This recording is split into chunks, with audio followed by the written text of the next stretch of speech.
가시도록 하겠습니다. 누가복음 2장 11절부터 14절까지 말씀입니다. 오늘 다윗의 동네에 너희를 위하여 구주가 나셨으니 곧 그리스도 주시니라.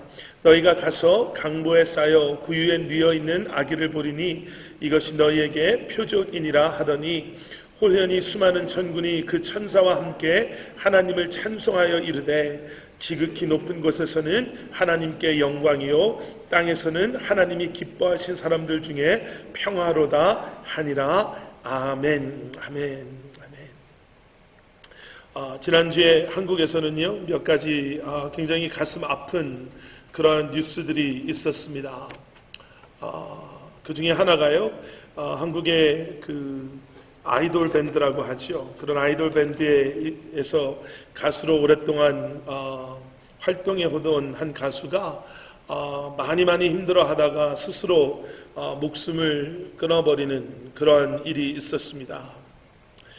그리고 그 가수는요 자신의 죽음을 자신의 친구를 통해서 유서를 남기면서요 모든 사람들에게 알리고 또 그리고 왜 그러한 결단을 했는지 이렇게 설명했습니다. 아마 그 유서 전체를 보신 분들도 계실 거예요. 신문을 통해서 공개가 됐더라고요. 근데 그 유서가 어떻게 시작이 되냐면 난 속에서부터 고장났다 이렇게 시작이 됐습니다. 짧지 않은 게 긴 유서였는데요. 그 유서를 접한 사람들은 많은 사람들이 정말 많이 놀라했고요. 또 많이 같이 아파도 하고 또 미안하게 생각하는 사람들도 있더라고요. 27살밖에 안 된 그러한 젊은 청년인데요. 저도 그 유서를 읽어봤는데 그 안에는 정말 자살에 대해서 우울증에 대해서도 많이 들어봤지만 그런 마음이 있구나라는 좀 그런 것을 보게 되더라고요. 아까 말씀드린 대로 난 속에서부터 고장났다 이렇게 시작을 하면서 그 안에 어떤 얘기들을 하냐면 이 우울증이 나를 속에서부터 갉아먹기 시작했고 결국에는 나를 집어삼켰다 이런 표현들을 하고요. 나는 그것을 이길 수가 없었다. 내가 아무리 정신 차리려고 소리쳐봐도 답이 없었고 이렇게 콱콱 막히는 숨을 쉬게 해줄 수 있는 사람도 없고 이럴 바에는 차라리 멈추는 게 낫다 이런 표현들이 등장해요. 나는 오로지 나 혼자다. 나를 책임져 줄 사람도 나를 도와줄 사람도 아무도 없이 나는 오직 나 혼자다. 이런 고백들을 했더라고요. 저는 이 소식을 저희 그 큰아들 일라이를 통해서 들었습니다. 이 자살을 한 친구가 미국에서도 외국에서도 유명했던 그런 그룹의 가수였더라고요. 그래서 학교에 갔더니 학교의 외국 여자애들도 이 소식 때문에 시끄러웠었나 봐요. 그래서 저한테 물어보더라고요. 일라이도 한국 노래를 그런 노래를 안 듣는 그러한 아이여서 도대체 누구였냐고 저한테 물어보더라고요. 그래서 저도 신문을 읽어보고 찾아보고 덕분에 일라이와 그날 저녁에 좀 이런 얘기 저런 얘기를 좀 할 수 있었는데요. 제가 새벽 예배 때도 그런 말씀 드렸어요.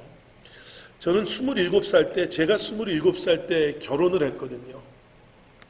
그래서 제가 일라이한테 이렇게 얘기해 줬어요. 아빠는 27살 때가 지금 생각해 보면 그때까지 27살이 될 때까지의 아빠의 삶을 돌아봤을 때 아마 그때가 제일 행복했던 때가 아니었는가라는 생각이 든다고. 제가 6월 달에 결혼을 했으니까요. 1월부터 6월까지는 결혼 준비했을 거 아니에요. 그럼 얼마나 들떠 있었고 얼마나 행복했겠어요. 그리고 그 전에는 결혼할 사람을 만나고 또 사귀면서 얼마나 그 해가 저에게는 다른 이유가 아니라 정말 27살 때가 참 저에게는 행복하고 좋았던 때로 기억이 되는데 도대체 이 청년은 무엇이 그렇게 어렵고 무엇이 그렇게 힘들었을까라는 생각도 하게 되더라고요. 어떻게 27살까지 밖에 되지 않은 청년이 정말 인생을 살아보지 못한 그 청년이 얼마나 힘들었으면 얼마나 아팠으면 얼마나 외로웠으면 이렇게 사느니 차라리 안 사는 게 낫겠구나라는 생각을 할 정도까지 갔을까라는 생각이 드는 거예요. 여러분, 지난주에 진정한 기쁨이라는 제목을 가지고 말씀을 전했었죠. 그러면서 파스칼이라는 그분의 말을 인용해서 제가 이렇게 말씀드렸습니다. 그분이 이렇게 이야기를 하셨어요. 우리 모두에게는 세상에 그 어떠한 것도 채워줄 수 없는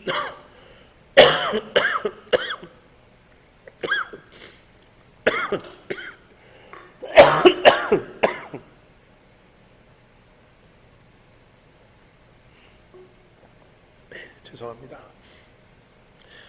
세상에 어떠한 것도 채워줄 수 없는 공허함, 그리고 빈 공간이 우리 마음 안에 있습니다. 세상의 돈도 명예도 권력도 인기도 쾌락도 즐거움도 절대로 채워줄 수 없는, 그래서 세상의 것들로 그 공허함을 채우려 한다면 오히려 더 큰 실망과 낙심 그리고 공허함과 허탈함을 경험하게 됩니다. 오직 예수 그리스도의 사랑과 복음을 통한 새 생명으로 거듭남만이 그 빈 공간과 공허함을 채워줄 수 있습니다. 여러분, 예수님께서 이 땅에 오시면요, 인류의 역사를 바꿔놓는 엄청난 사건입니다. 그런데 예수 그리스도의 이 땅에 오시면요, 우리 개인의 삶을 정말 놀랍게 변화시켜 주신 은혜의 사건이기도 합니다. 오늘 우리는 그 두 가지를 기억하고 그 두 가지를 셀러브레이트 하는 거예요. 예수님의 이 땅에 오심에 온 인류를 향한 하나님 아버지의 구원의 계획의 완성되어짐을 우리가 기억하고요. 그리고 우리 한 사람 한 사람은 예수 그리스도로 말미암아 우리가 세상의 것으로 채울 수 없는 그 공허함이 있잖아요. 우리가 아무리 세상의 것을 가지고 채우려고 한다 하더라도 우리가 채울 수 없는 그 공허함이 예수 그리스도의 사랑과 예수 그리스도를 통해 우리에게 허락하시는 소망과 기쁨과 평안으로 말미암아, 비록 우리가 잘 아는 그 찬송, 그 복음성가의 고백처럼요, 나 가진 재물 없으나, 나 남이 가진 건강, 지식, 나 남이 누리고 있는 그런 것들 누리고 있지 못한다 하더라도 내 안에 계신 예수 그리스도로 말미암아 내게 허락하여 주신 그 새 생명, 예수 그리스도를 통해 허락하여 주신 그 은혜로 말미암아 내가 만족합니다 라고 고백하는 것. 여러분, 평화라는 단어의 사전적인 의미가 무엇이냐면요, 사전을 찾아보시면 이렇게 나와요. 전쟁을 하지 않는 상태를 평화라고 합니다. 그리고 더 나아가서는요, 분쟁과 다툼이 없이 서로 이해하고 우호적이며 조화를 이루는 상태. 인터넷에 나오는 그 위키 사전에는요, 이것 외에 좀 더 나가서 뭐라고 이야기하냐면 인류가 목표로 하는 가장 완전한 상태를 평화라고 해요. 전쟁을 하지 않는 상태, 분쟁과 다툼이 없고 서로 get along 잘하면서, 그리고 결국에는 우리 모두가 원하는 그러한 가장 완전한 상태를 평화라고 사전은 정의를 하고 있죠. 그런데 여러분, 성경에서 말하는 평화는요, 이것보다 훨씬 더 뭐라고 그럴까요? 적극적이에요. 영어로는 뭐라고 말하냐면 평화를, 성경이 말하는 평화는 absence of hostility가 아닙니다 예요. absence of conflict, absence of danger, absence of war, 이런 게 아니라는 거예요. 갈등이 없는 걸 평화라고 하지 않고요, 전쟁이 없는 상태를 평화라고 하지 않고요, 어려움이 없는 상태를 평안하다라고 성경은 말하지 않습니다.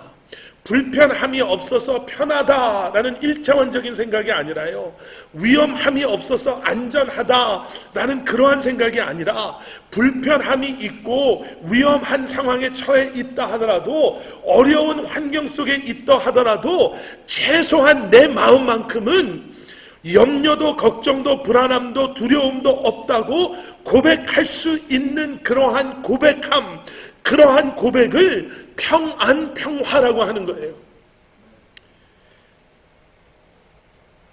우리가 그런 얘기 하잖아요.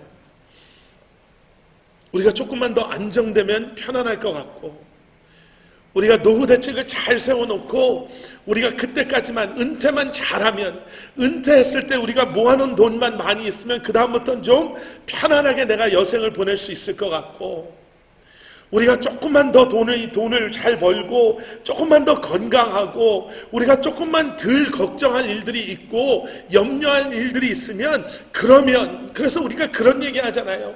내가 조금만 더 열심히 일해서 우리가 조금만 더 경제적으로 여유로워지면 우리는 안정되게 살 수 있어, 좀 이런 걱정 안 하고 살 수 있어, 편안하게 살 수 있어, 이런 얘기 하잖아요.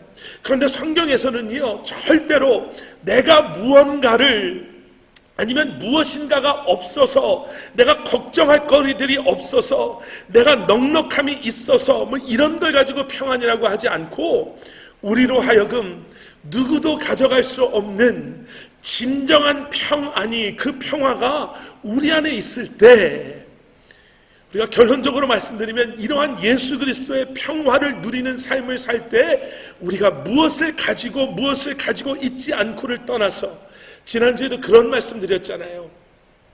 존 파이퍼 목사님이 고별 설교를 하시면서 그 교회 성도님들에게 세상 사람들이 우리에게 보고 싶어 하는 것, 교회가 시간이 지나면 시간이 질수록 점점 더 커지고 교회가 점점 더 화려해지는 것을 보기를 원하는 것이 아니라, 세상 사람들이 원하는 건 목사님들이 점점 더 유명해지고 교회가 점점 더 화려한 프로그램들을 가지고 세상 사람들이 부러워하는 그러한 행복한 그러한 무슨 모습을 보여주는 것이 아니라, 어떠한 환경 속에서도 변질되지 아니하고 어떠한 어려움 속에서도 꺾이지 아니하는 그러한 진정한 복음의 능력을, 그 모습을 보여주기를 그 세상 사람들이 보기를 원한다고 하잖아요. 저는 그 말씀에 100% 동의해요. 세상 사람들은 이제는 교회 건물에 감격하고 감동하지 않아요. 세상 사람들은 교회 목사님들의 그러한 영향력, 거룩한 모습, 이런 것 때문에 이제는 감동하고 감격하지 않아요. 세상 사람들이 정말 보고 싶어 하는 것은 자기들이 할 수 없는 그 일을 해내는 하나님의 사람들의 모습을, 진짜 하나님의 사람들의 모습을 보기를 원하는 거예요. 다들 위험하다고 얘기하고 다들 어렵다고 얘기하고 다들 힘들다고 이야기하지만, 나랑 똑같은 처지에 놓여 있는 것처럼 보이지만 어쩌면 세상 사람들보다 더 없는 것 같고 더 힘든 것 같고 더 아파하는 것 같지만, 그럼에도 불구하고 그들이 넘어지지 아니하고 쓰러지지 아니하고 모든 것을 가지고 있다라고 이야기하는 사람들이 가질 수 없는 그러한 평안한 그 모습을 세상 사람들이 보기를 원하는 거죠. 오늘 보신 누가복음 2장의 말씀도요, 그런 관점에서 보면 이 말씀은 여러분 굉장히 뭐라고 그럴까요? 파격적인 말씀이에요. 오늘 우리가 본 14절의 말씀, 지극히 높은 곳에서는 하나님께 영광이요 땅에서는 하나님이 기뻐하신 사람들 중에 평화로다라는 크리스마스 카드에 언제나 등장하는 하늘에는 영광 땅에는 평화, 이 말씀이요, 정말 카드 앞에 올라가는 예쁜 성탄절을 알리는 메시지 이상으로 얼마나 파격적이고 위험한 그러한 고백인지 몰라요. 오늘 본문의 시대적인 배경을 어디서 우리가 찾아볼 수 있냐면요, 누가복음 2장 1절로 돌아가 보면 이때가 어떠한 시대였는지를 저희가 알 수 있습니다. 누가복음 2장 1절에 뭐라고 나오냐면, 그때에 가이사 아구스도가 영을 내려 천하로 다 호적하라 하였으니 라는, 그 당시 로마 제국의 황제 아우구스투스에 대한 이런 설명이 나옵니다. 이 로마 제국의 황제 아우구스투스가 어떤 사람이었냐면요, 이 사람의 본명이 옥타비아누스라는 사람이었습니다. 그리고 이 사람은 황제가 되기 위해서요, 로마의 1인자가 되기 위해서 자기가 로마의 1인자가 되는 그러한 길에 방해 아니면 견제하는 사람이 있다라고 생각되는 사람은 수단과 방법을 가리지 않고 다 제거한 사람이에요. 그래서 황제에 올라갔고요, 황제에 올라간 이 옥타비아누스가 자기 이름을 황제 아우구스투스라고 바꾸죠. 그리고 그 당시까지는 로마에는요, 공화정이라는 정치를 하는 그런 사람들에 의해서 그 나라의 정치가 움직였었는데, 그 공화정이라는 제도를 없애버리고 제정으로 황제가 모든 것을 좌지우지하는, 황제가 모든 것을 다스리는 제도로 이 아우구스투스가 바꾸죠. 우리가 잘 아는 팍스 로마나라는 게 있잖아요. 로마의 평화. 우리가 말하는 팍스 로마나, 그 시대는 로마의 평화가 있었다. 그 당시에는 정말 전쟁도 없었고 정말 로마의 시대가 평화로웠다라는 그 로마의 평화를 상징하는 팍스 로마나를 원했던 사람이 아우구스투스고요. 그리고 아우구스투스를 통해서 정치적이고 군사적인 그 힘을 바탕으로 해서 팍스 로마나를 이 아우구스투스가 이루죠. 근데 여러분, 팍스 로마나는요, 로마 제국의 힘과 권력으로 유지되는 평화였어요. 그러니까 정말 평화로운 시대를 이야기한 게 아니라, 이 아우구스투스가 자기가 황제가 되기 위해서 자기가 황제가 되는 것을 방해한다라고 생각하는 사람을 힘으로 제거하고 눌러버린 것처럼, 로마의 평화에 그러한 위협을 줄 만한 그러한 것들이 있다면, 사람들이 있다면 로마 군대의 힘으로 밟아버리고 아무도 로마에게 반항하지 못하도록 만들었던 때가 팍스 로마나였어요. 가장 높이 있는 사람이 그의 힘을 가지고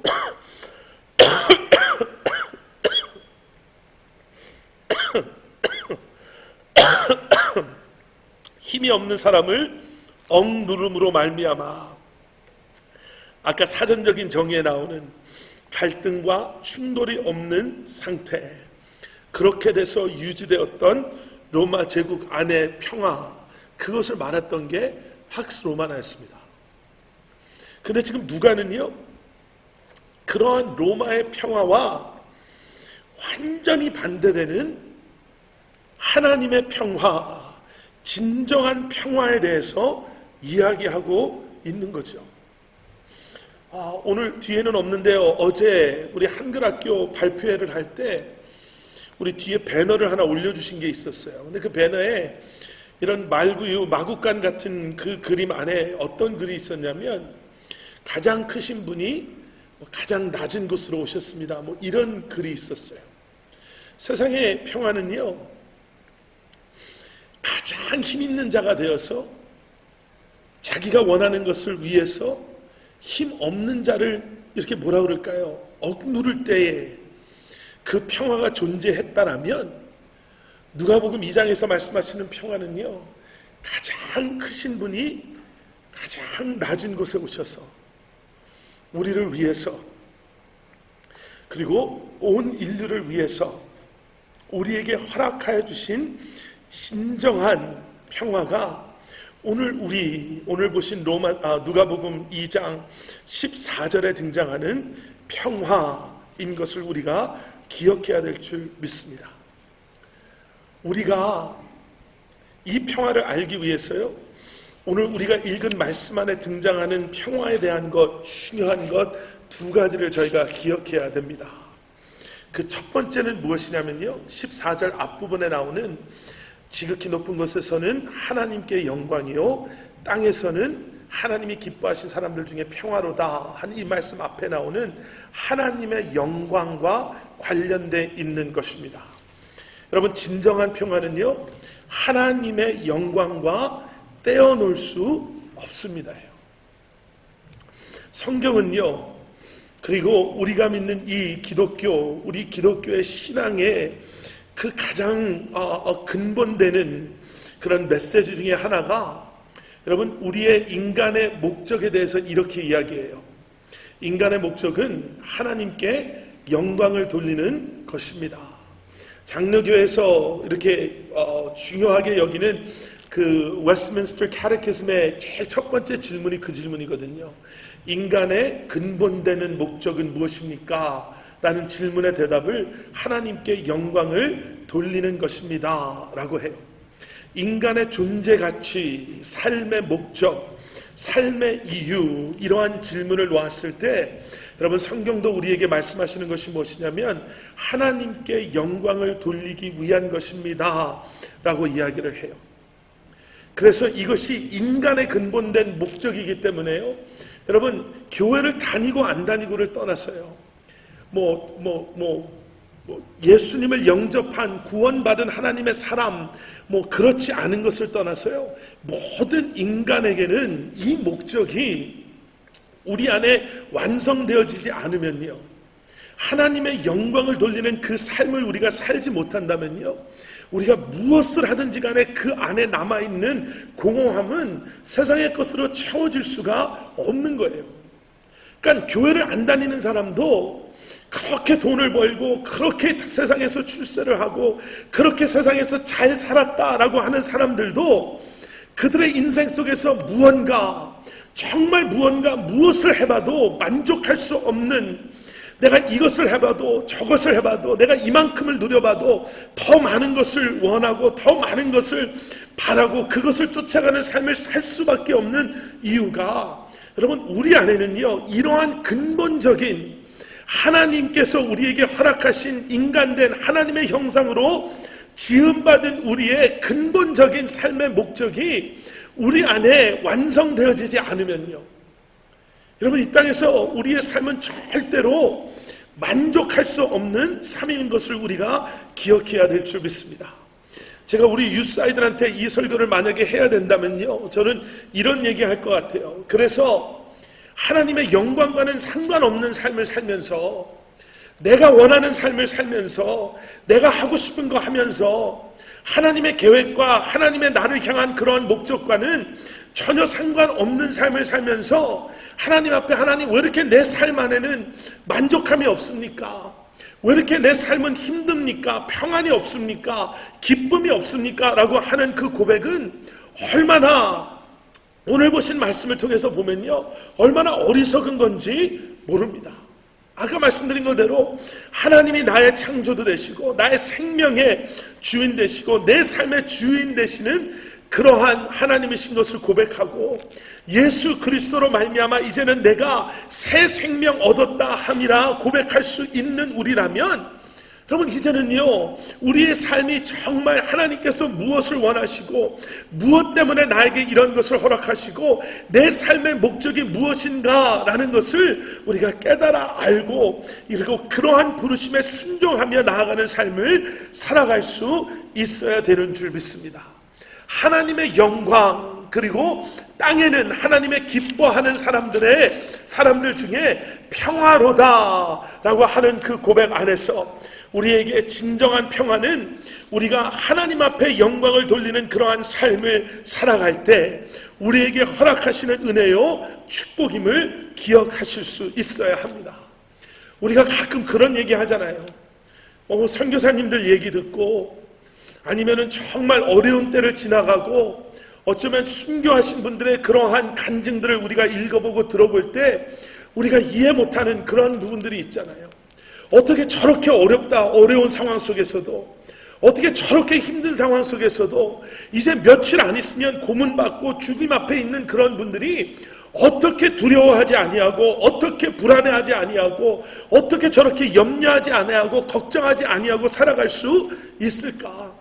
선교사님들의 얘기를 들어보면서요, 정말 오지에 나가 계시고 정말 힘들어하고 매일매일 누군가의 후원과 누군가의 도움이 없이는 그곳에서의 사역과 삶을 이어가실 수 없는 분들에 대한 이야기를 들으면서도 어떻게 그렇게 그분들의 간증이 태어나고요, 어떻게 그분들의 간증들이 그렇게 염려 없는, 오히려 우리에게 그래도 하나님께서 한 번도 우리 굶게 하지 않으셨습니다.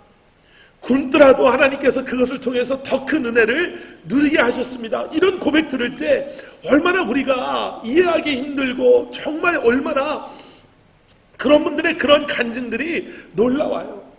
순교하신 그러한 순교자들의 그러한 간증들, 기록들을 읽어보면서 어떻게 그 감옥 안에서, 어떻게 그런 핍박 속에서 하나님을 원망하지 아니하고 오히려 더 찬송하며 하나님께서 주시는 그 평안 가운데 거할 수 있을까라는 그 질문 안에서 여러분, 우리는 오늘 이 14절 말씀 속에서 우리에게 보여주시는 하나님의 영광을 위해 살아가는 하나님의 사람들, 그들이 어디에서 어떠한 어려움과 어떠한 고통과 아픔에 있다 하더라도 하나님의 영광을 목적 삼는 하나님의 사람들에게는 하나님께서 진정한 평안을, 그가 어디에서 어떤 환경에 있다 하더라도 허락해 주시는 걸 우리가 기억해야 될 줄 믿습니다.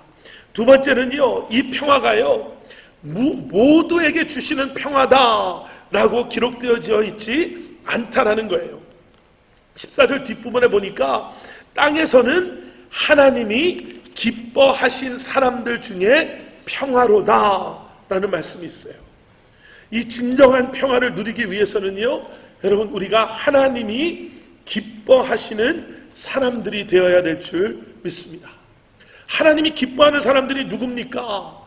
여러분, 로마서 8장 8절에 보면 육신에 있는 자들은 하나님을 기쁘시게 할 수 없느니라 이렇게 나와 있잖아요. 우리의 육신, 우리 안에 육체적인 것, 우리 안에 머물러 있는 사람들은 하나님을 기쁘게 할 수 없다라고 이야기해요. 내 육적인 쾌락과 육적인 생각과 육신적인 이러한 것에 묶여 있는 것이 아니라 정말 하나님 마음에 합당한 것이 무엇인지, 여러분, 우리가 정말 우리의 마음과 정성과 힘을 다하여서요, 하나님께서 원하시는 것이 무엇인지, 하나님께 속한 것이 무엇인지, 하나님께서 영광 받으실 일이 무엇인지, 내가 정말 영적인 눈을 뜨고 이제는 내가 영생이라는 관점을 가지고 이 땅에서 살아갈 때에 우리는 비로소 하나님을 기쁘게 하시는 삶을 살게 되는 줄 믿습니다. 히브리서 11장 6절에는 이렇게 나오지요. 믿음 없이는 하나님을 기쁘시게 할 수 없나니. 여러분, 결국 이거예요. 믿음으로 살아가는 사람, 세상의 방법과 세상의 원리와 세상의 흐름에 따라가는 사람이 아니라 이제는 비록 보이지 않을 때도 있고, 비록 잡히지 않을 때도 있고, 비록 내가 정말 예상할 수 없는 그런 것들이다 하더라도 하나님의 신실하심을 기억하며 그 말씀, 그 약속을 하나님은 절대로 이루시는 분이라는 그 흔들리지 않는 믿음 가운데 주님 앞에 나아가는 사람들을 통해서 하나님께서는요, 우리를 통해서, 그러한 우리를 통해서 하나님의 일을 완성해 나가신다라는 그 사실 앞에 우리가 믿음으로 나아갈 수 있다면, 여러분, 그러한 하나님의 사람들의 삶 가운데는요 하나님께서 허락하시는 진정한 평안과 평화가 우리 안에 임하게 될 줄 믿습니다.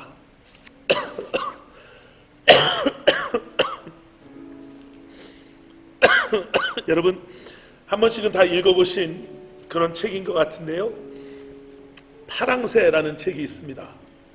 벨기에의 작가 모리스 마텔르링트가 쓴 그 동화 같은 책인데요, 그 책의 내용이 틸틸이라는 우리 남자 형제와 미틸이라는 여자, 이 남매가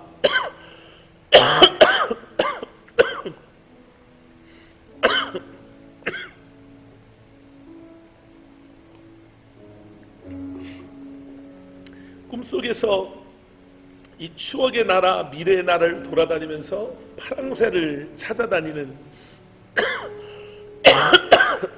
그런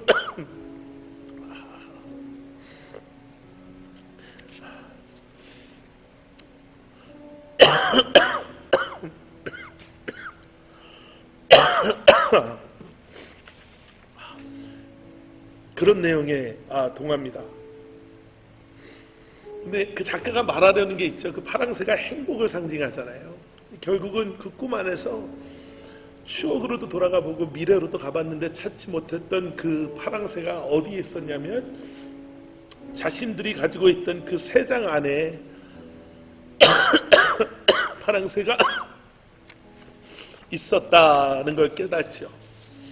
그러면서 하고자 하는 게 행복이 멀리 있지 않습니다. 뭐 이런 얘기를 하려고 그 동화를 썼습니다.